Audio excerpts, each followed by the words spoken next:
चलिए तो हम शुरू करते हैं सेल मेम्ब्रेन के बारे में, which is also called as plasma membrane और also known as plasmalemma. तो देखिए हम सेल मेम्ब्रेन के अलग अलग नाम भी देख रहे हैं। किसी भी नाम से आपको क्वेश्चन पूछ लिया जाए तो आपको आना चाहिए प्लाज्मोलेमा, और it is also called as bio membrane.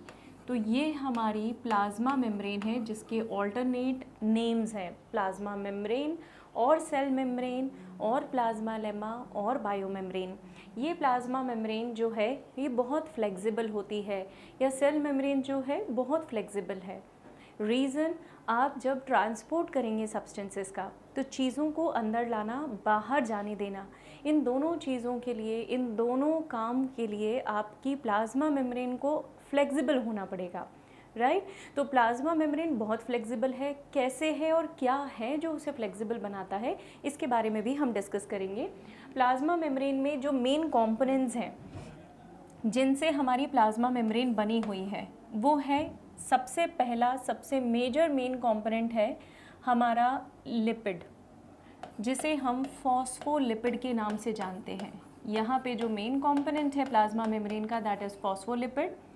उसके अलावा प्लाज्मा मेम्ब्रेन में प्रोटीन्स प्रेजेंट होते हैं, एंड देन हमारी प्लाज्मा मेम्ब्रेन में कार्बोहाइड्रेट्स होते हैं। कार्बोहाइड्रेट्स का मतलब शुगर, और ये शुगर मॉलिक्यूल्स भी हमारी प्लाज्मा मेम्ब्रेन का एक बहुत इंपॉर्टेंट कंपोनेंट है। तो ये तीन चीज़ें हमारी मिलकर प्लाज्मा मेम्ब्रेन को बनाती हैं।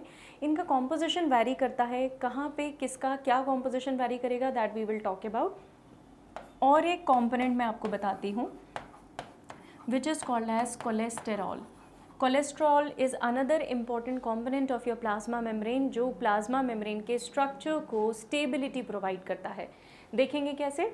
हमारी प्लाज्मा मेम्ब्रेन में प्रोटीन्स और लिपिड का कॉम्पोजिशन वैरी करता है बच्चों। जो लिपिड मॉलिक्यूल है ना, लिपिड मॉलिक्यूल साइज़ में छोटा होता है, जबकि प्रोटीन मॉलिक्यूल साइज़ में काफ़ी बड़ा होता है। तो आप सोच सकते हैं कि बड़ा प्रोटीन मॉलिक्यूल छोटे लिपिड मॉलिक्यूल से बराबरी नहीं कर सकता। आप ऐसा सोचिए कि प्रोटीन और लिपिड का कंपोनेंट लगभग बराबर होने वाला है, तो ये बहुत फ्यू मेम्ब्रेन्स में होता है। मेजरली 1 प्रोटीन मॉलिक्यूल पर 50 लिपिड मॉलिक्यूल्स और पर 100 लिपिड मॉलिक्यूल्स हो सकता है, ठीक है। तो हम बात कर रहे हैं कि प्रोटीन्स और लिपिड का कंपोनेंट प्लाज्मा मेम्ब्रेन में वैरी करता है। ये पॉइंट आपको बहुत अच्छे से याद रखना है, नीट में इस पॉइंट से रिलेटेड क्वेश्चंस पूछे गए हैं। तो जो प्रोटीन्स और लिपिड का कंपोनेंट हमारी प्लाज्मा मेम्ब्रेन में वैरी करता है, उसमें हम सबसे इम्पॉर्टेंटली बात करेंगे आरबीसी के कंपोनेंट के बारे में। RBCs which are also known as erythrocytes. ये एरिथ्रोसाइट्स या आरबीसीज जो हैं ये बच्चों बहुत इम्पॉर्टेंट सेल रहे हैं या सेल कॉर्पसल रहे हैं, जिनके ऊपर बहुत सारी स्टडीज़ की गई हैं। And you know the reason why. The reason is जो इनकी मेम्ब्रेन है, it is only present with them. They have no cell organelles, they have no nucleus. तो अगर आप प्लाज्मा मेम्ब्रेन को स्टडी करना चाहते हो तो आप एरिथ्रोसाइट की मेम्ब्रेन को स्टडी कर लें, आपको बहुत अच्छे रिजल्ट्स मिलेंगे। और इसीलिए हमारी एनसीईआरटी कहती है कि हमारे आरबीसीज की मेम्ब्रेन में लिपिड्स और प्रोटीन्स का कंपोनेंट जो है वो 50:40 है। अगर आप देखें तो जो प्रोटीन मॉलिक्यूल्स हैं वो प्रोटीन मॉलिक्यूल्स हमारे पास 52 हैं, और जो लिपिड मॉलिक्यूल्स हैं वो हमारे पास 40 हैं। Just give me a minute.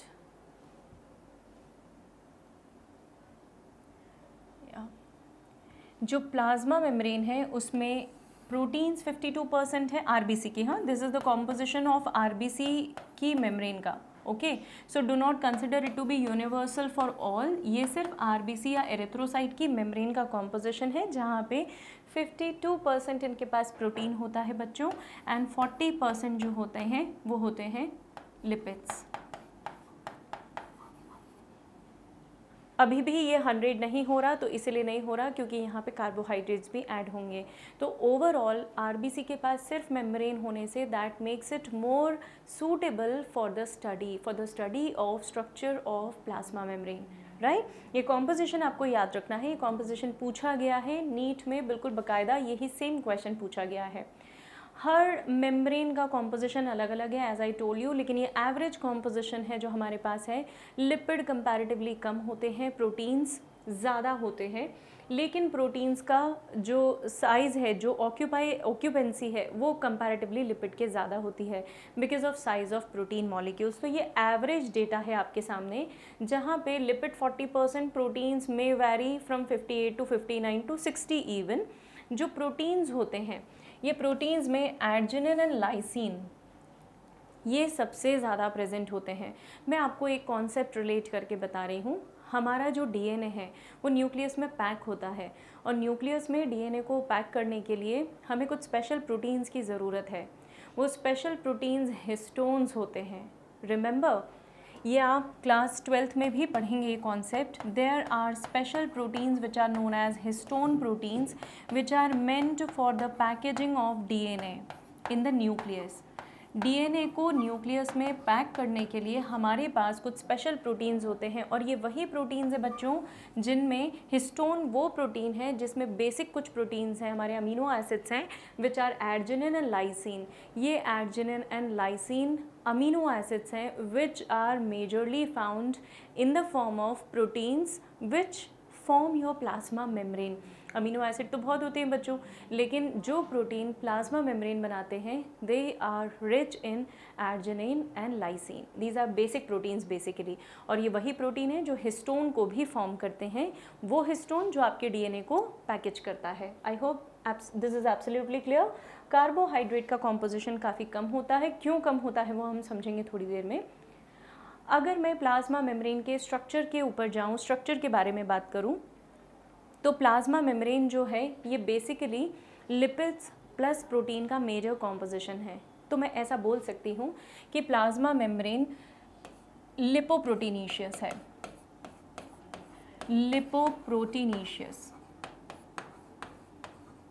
लिपोप्रोटीनीशियस का मतलब है the one that is made up of lipid plus protein, जो लिपिड और प्रोटीन से मिलकर बना हुआ है। और क्योंकि ये दोनों लेयर अलग अलग होती हैं, आप बकायदा देख सकते हैं माइक्रोस्कोप में कि लिपिड की लेयर कहाँ है और प्रोटीन की लेयर कहाँ है। चूँकि दोनों लेयर्स अलग अलग हैं, अलग अलग स्प्रेडेड हैं, इसीलिए हम इसे बहुत अच्छे से देख पाते हैं कि ये दो लेयर्स के फॉर्म में है। देखिए, प्लाज्मा मेम्ब्रेन हर किसी का यूनिक फीचर है। लिपोप्रोटीनीशियस है, दैट इज़ ट्रू, लेकिन यहाँ पे लिपिड और प्रोटीन का जो कॉम्पोजिशन है, percentage of lipid and protein will vary. Even आपको और एक कॉन्सेप्ट बताती हूँ जहाँ पर प्लाज्मा मेम्ब्रेन के नाम भी अलग अलग हैं डिपेंडिंग अपॉन वो किस में प्रेजेंट है। जैसे वैक्यूल की जो प्लाज्मा मेम्ब्रेन है उसे हम वैक्यूल के साइटोप्लाज्म को हम टोनोप्लाज्म बोलते हैं, और वैक्यूल की मेम्ब्रेन को हम यूनिट मेम्ब्रेन बोलते हैं या टोनोप्लास्ट बोलते हैं। Tonoplasm is the cytoplasm of vacuole and tonoplast is the membrane of, I am so sorry, tonoplast is the membrane of vacuole and tonoplasm is the cytoplasm of vacuole, right? दोनों के लिए हमने कुछ अलग terms दी हैं। तो plast is the membrane of vacuole नाम बदल गया है क्योंकि लिपिड और प्रोटीन का कॉम्पोजिशन वैरी कर गया है। सिमिलरली अगर मैं मसल्स की बात करूं तो मसल्स में इसी मेम्ब्रेन को हम सार्कोप्लाज्म या सार्कोलेमा बोलते हैं। Sarcolemma is the membrane and sarcoplasm is the cytoplasm. So this membrane in muscle cell is known as sarcolemma and sarcoplasm is the cytoplasm. क्योंकि हम साइटोप्लाज्म पढ़ चुके हैं इसीलिए मैं आपको साइटोप्लाज्म के भी टर्म्स देती चल रही हूँ। यही बात अगर मैं न्यूरॉन के लिए कहूँ तो it is called as, neuron की membrane is called as neurilemma. The membrane of neuron is known as neurilemma. तो ये हो गए अलग अलग नाम depending upon lipid and protein के कॉम्पोजिशन के बेसिस पे, जहाँ पे हमने प्लाज्मा मेम्ब्रेन को अलग अलग नाम दिए हैं।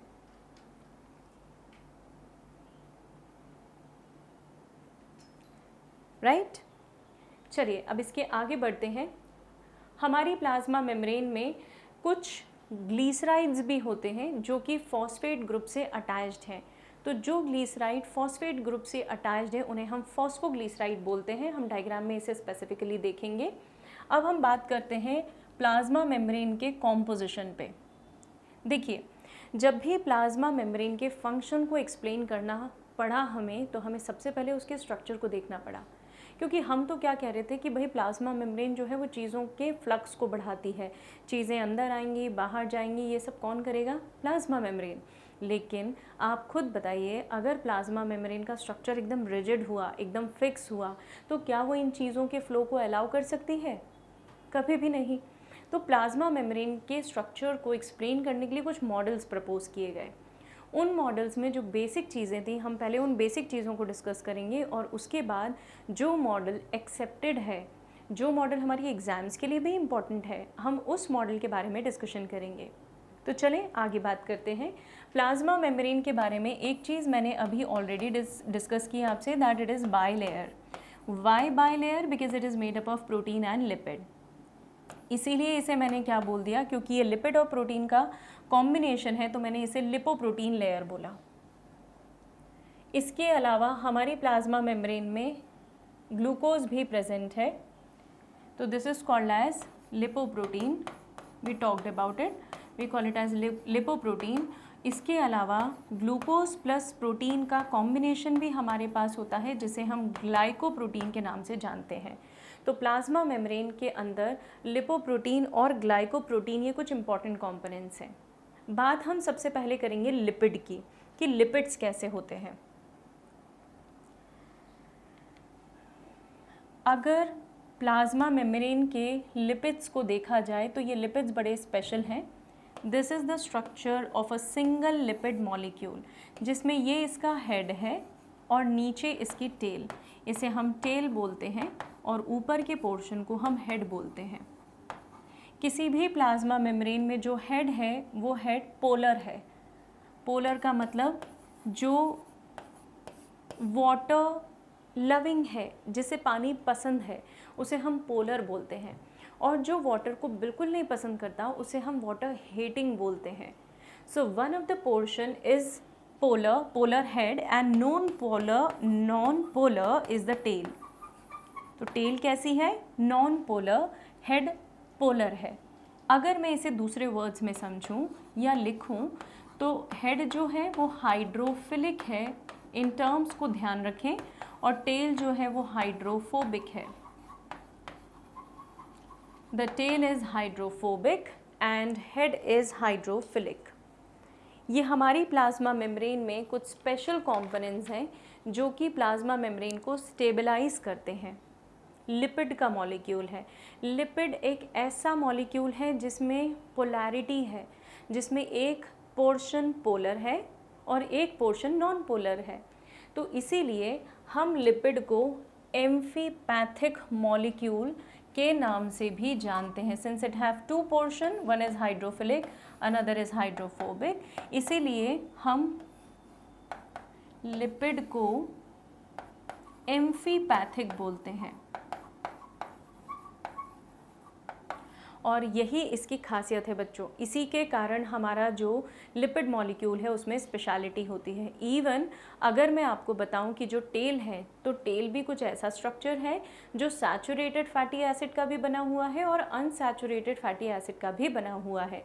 तो tail will also have two different type of fatty acid, one would be saturated and another would be unsaturated fatty acid. So tail saturated fatty acid का है and one is unsaturated fatty acid. ये chemistry के concepts हैं, आपको याद दिला दूँ, double और ट्रिपल बॉन्ड्स की और सिंगल बॉन्ड्स की बात चल रही है, तो one is saturated and another is unsaturated fatty acid, ये टेल है। So if this is saturated, this is unsaturated. इस तरीके से हमारा लिपिड का मॉलिक्यूल होता है, दोनों के बीच में कॉम्बिनेशन होता है, राइट। जो वाटर लविंग पोर्शन है that will be of course towards water, क्योंकि उसे पानी पसंद है तो वो पानी की तरफ रहेगा।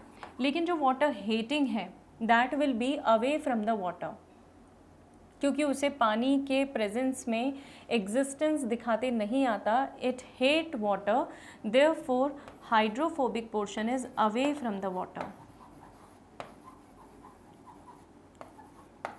ये दोनों पोर्शंस के ओरिएंटेशन पे बात हो गई कि कौन सा पानी की तरफ रहने वाला है और कौन सा पानी से दूर रहने वाला है, राइट।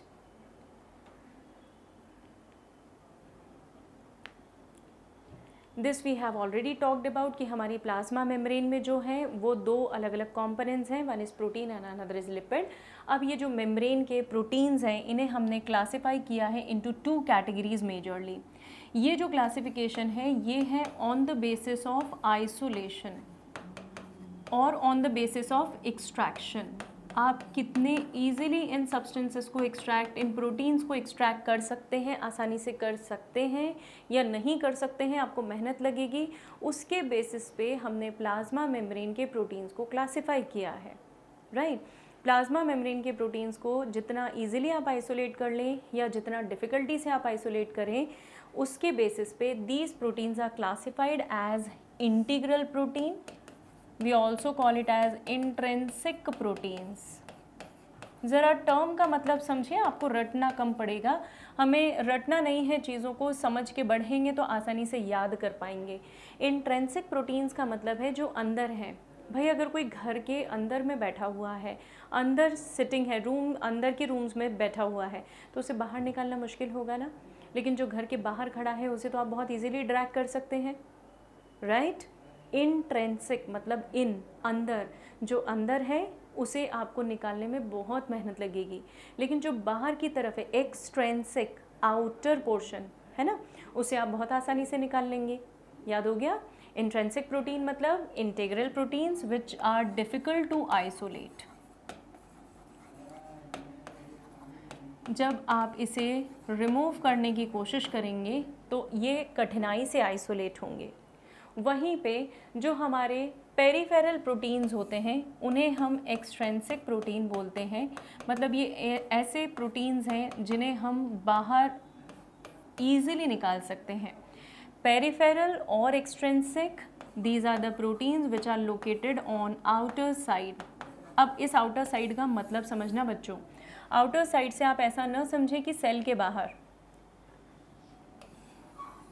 ये मेरा सेल है, इस सेल की मेम्ब्रेन है, मैंने इसको डबल मेम्ब्रेन बता के आपको बताना चाहा है कि इस सेल के अंदर भी एक लिक्विड है जिसे मैं साइटोप्लाज्म के नाम से जानती हूँ, और इस सेल के बाहर भी एक लिक्विड है जिसे मैं एक्स्ट्रा सेलुलर फ्लूइड के नाम से जानती हूँ। क्या ये क्लियर है कि सेल के अंदर भी लिक्विड है और बाहर भी लिक्विड है?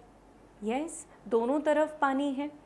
जहाँ पर दोनों तरफ पानी है वहाँ पे प्रोटीन्स होंगे, वो प्रोटीन्स को हम कहेंगे पेरिफेरल प्रोटीन्स।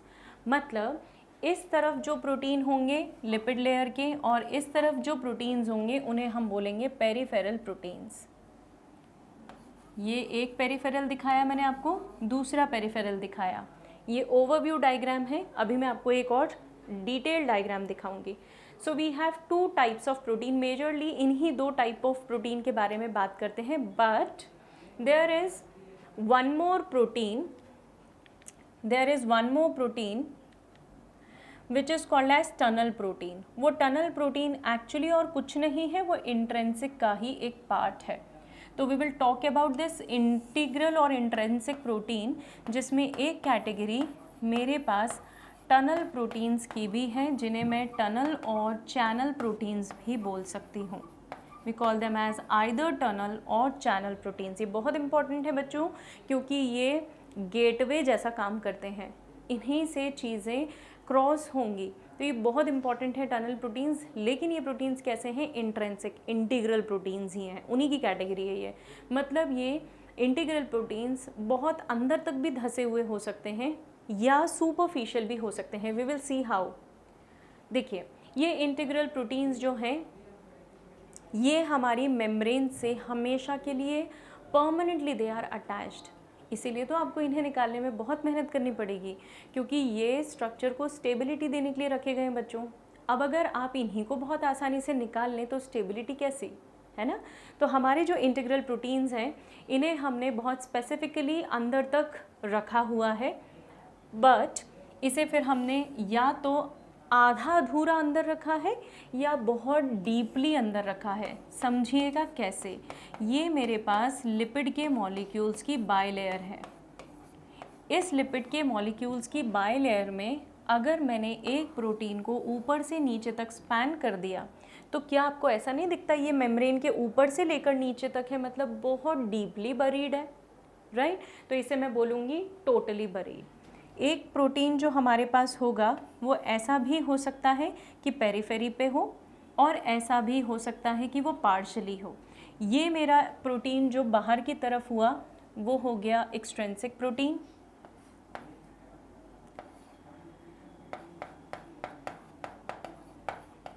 ये प्रोटीन मेरा इंट्रिंसिक प्रोटीन और ये प्रोटीन पार्शियली बरीड है, इसीलिए it is also intrinsic protein.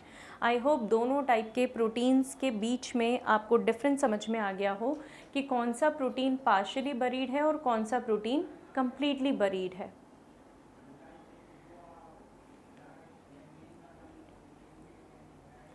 अब अगर परफेक्टली जो बरीड प्रोटीन है वो कितना बड़ा है उस पर हम डिसाइड करते हैं कि हमारी प्लाज्मा मेम्ब्रेन की थिकनेस क्या होगी।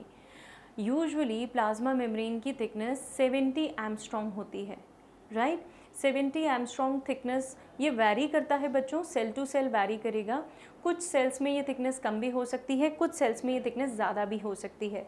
तो इंटीग्रल प्रोटीन जो टोटली बरीड हैं ये थिकनेस को कंट्रीब्यूट करते हैं।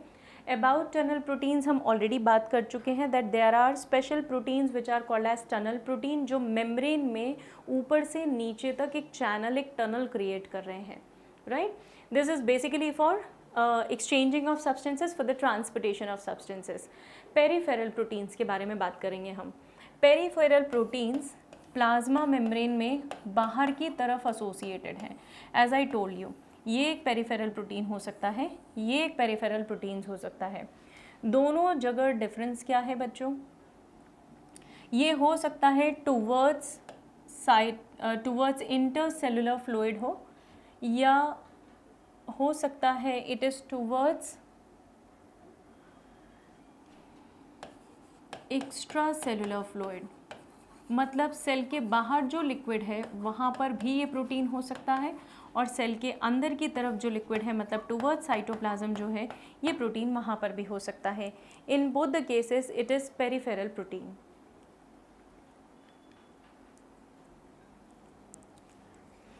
पेरीफेरल प्रोटीन्स के फॉर्मेशन के साथ साथ हमारी प्लाज्मा मेम्ब्रेन में कुछ और स्पेशल प्रोटीन्स हैं जिन्हें हम ग्लाइकोप्रोटीन्स बोलते हैं।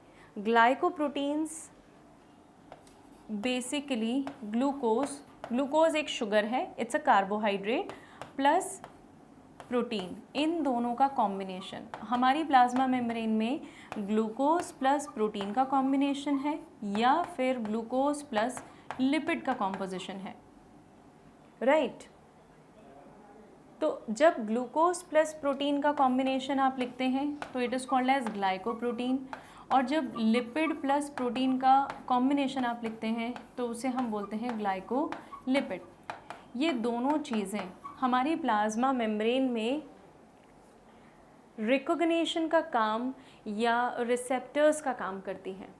बहुत इम्पॉर्टेंट पार्ट है ये, ज़रा सुनिएगा, समझने की कोशिश करिए। हम जानते हैं कि हमारी बॉडी का सेल किसी दूसरे की बॉडी के सेल से अलग है ना? हमारी बॉडी को इंटरनली ये सब कुछ पता है कि ये सेल मेरा है और ये सेल मेरा नहीं है। तो कैसे पता चला भाई, ये कैसे जाना आपने कि ये आपका सेल है और ये आपका सेल नहीं है, राइट? ये बैक्टीरिया है और ये आपका सेल है, कैसे जाना आपने? ये वायरस है और ये आपका सेल है, कैसे जाना आपने? ये बहुत इंपॉर्टेंट फिनोमेनन है, इसे बोलते हैं cell recognition, cell to cell recognition, जो कि सिर्फ एक चीज़ पर निर्भर है, which is called as markers. There are special kind of markers which are present on the membrane. हमारे सेल की मेम्ब्रेन पे कुछ स्पेशल मार्कर्स प्रेजेंट हैं जो सेल को आइडेंटिफाई करने में मदद करते हैं, सेल के आइडेंटिफिकेशन में हमें हेल्प करते हैं. और इसीलिए हमने कहा सेल टू सेल रिकॉग्निशन के लिए हमारे पास दो चीज़ें हैं, ग्लाइकोलिपिड एंड ग्लाइकोप्रोटीन. ये मेम्ब्रेन में बाहर की तरफ प्रेजेंट होते हैं, ऑन द आउटर साइड, ताकि हमें मार्कर का फॉर्म दे सके, हमें आइडेंटिफाई करने में. जैसे आप जब पढ़ते हैं तो आप जब पन्ने पलटते हैं, कुछ हाईलाइटेड पोर्शंस आपको मिलते हैं. ये हाईलाइटेड पोर्शन क्या इंडिकेट करते हैं कि भाई ये पोर्शन बहुत इंपॉर्टेंट है, इसे अच्छे से पढ़ लो. ऐसे कुछ होता है हमारे साथ. ऐसी तरह हमारे सेल के साथ भी सेल टू सेल रिकॉग्निशन के लिए दीज प्रोटीन्स आर हेल्पफुल. अब अगर मैं सेल रिकॉग्निशन की बात करूं कि हम कहाँ कहाँ इन सेल्स को रिकॉग्नाइज करने की कोशिश करते हैं, तो देखिए, आप जब ब्लड ट्रांसफ्यूजन करते हैं, एक पर्सन से दूसरे पर्सन को ब्लड दिया गया, तो हम मैच करके देते हैं ना ब्लड, रैंडमली दे देते हैं क्या, भाई इसका भी रेड कलर का है, इसका भी रेड कलर का है, चलो दे दो ब्लड. नहीं ना, हमेशा ब्लड को मैच किया जाता है. इसे हम बोलते हैं ब्लड ग्रुपिंग, राइट. दूसरी बात, ऑर्गन डोनेशन आपने सुना होगा, किडनी ट्रांसप्लांटेशन आपने सुना होगा. It is all because of cell to cell recognition. तीसरा, एक पर्टिकुलर स्पीशी का ओवम एक पर्टिकुलर स्पीशी के स्पर्म के साथ ही फ्यूजन शो कर सकता है. मतलब फर्टिलाइजेशन की प्रोसेस स्पीशीज़ स्पेसिफिक है. किसी भी ओवम को कोई भी मेल गैमीट फर्टिलाइज नहीं कर सकता, राइट. ये भी कैसे हो पाता है possible? Cell to cell recognition. तो जब एक सेल दूसरे सेल को पहचान पाता है और ये जान पाता है कि ये मेरे ही शरीर का है, मेरा ही भाई है, तो वो उसके ऊपर अटैक नहीं करता, बल्कि उसे पहचानता है और उसका आदर सत्कार करता है, इज़न्ट इट? तो इसीलिए सेल टू सेल रिकॉग्निशन एक बहुत इंपॉर्टेंट फिनोमेनन है हमारी बॉडी में, जो कि हमारे सेल्स को सर्वाइव करने में मदद करती है. अब हम बात करेंगे वो जो बेसिक मॉडल्स हैं जो हमारी प्लाज्मा मेम्ब्रेन के स्ट्रक्चर्स को एक्सप्लेन करते हैं, वो मॉडल्स कैसे होते हैं. अगर मैं बात करूं बेटा, हमारी प्लाज्मा मेम्ब्रेन का फंक्शन स्ट्रक्चर से कम्प्लीटली एसोसिएटेड है. तो एक दिन की तो बात नहीं होगी ना कि हमने कोई भी मॉडल प्रपोज कर दिया होगा कि भाई ये मॉडल है और ये मॉडल हमारी प्लाज्मा मेम्ब्रेन का स्ट्रक्चर ऐसा है जो कि फंक्शन सपोर्ट कर सकता है. No, we developed many models. हमने कई मॉडल्स बनाए और उनमें से फाइनली एक्सेप्ट एक मॉडल हुआ, और उसी मॉडल को हम डिस्कस करेंगे. लेकिन उस मॉडल को डिस्कस करने के पहले हम कुछ बेसिक मॉडल्स भी डिस्कस करेंगे. तो जो बेसिक मॉडल्स हैं प्लाज्मा मेम्ब्रेन के, उनके बारे में हम बात करेंगे नेक्स्ट स्लाइड में, कि कौन से बेसिक स्ट्रक्चर्स ऐसे हैं जो प्लाज्मा मेम्ब्रेन के स्ट्रक्चर को सपोर्ट करते हैं, राइट.